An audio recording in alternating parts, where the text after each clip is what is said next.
Arthur embarqua ses hommes sur son navire et abordèrent une île dont le maître était un certain Pen qui possédait un chaudron extraordinaire. Si on se penchait sur lui, on connaissait toutes les choses du monde et il prédisait le sort de la Bretagne. Il était gardé en permanence par 9 sœurs, dont une s'appelait Morgane, qui connaissait l'art de transformer l'aspect des choses et des êtres. Arthur demanda le chaudron. Pen refusa. Sur ce refus, Bédiver saisit une épée brillante du nom de Excalibur et tua Pen. Ils ne furent que 7 à pouvoir reprendre la mer. Ils ne purent emporter le chaudron avec eux, mais Arthur garda Excalibur, qui fut son épée personnelle. Arthur dut réunir ses troupes et se diriger vers les domaines d'un traître nommé Huel. Celui-ci ameuta ses propres vassaux, disant qu'Arthur voulait se faire donner la royauté de toute l'île. Ce fut une dure bataille, et Arthur finit par le faire prisonnier. Il ordonna que l'on tranchât la tête de Huel.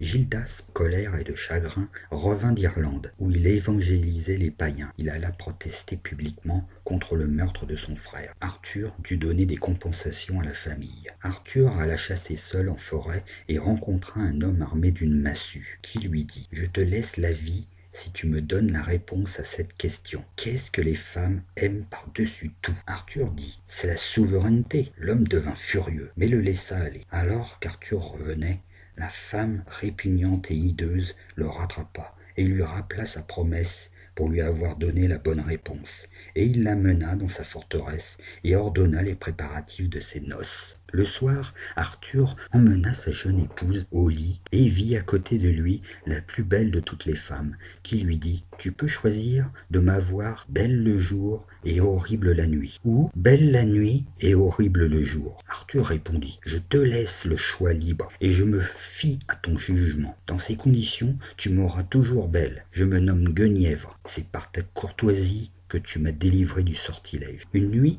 Guenièvre se réveilla et dit à Arthur « J'ai eu un songe.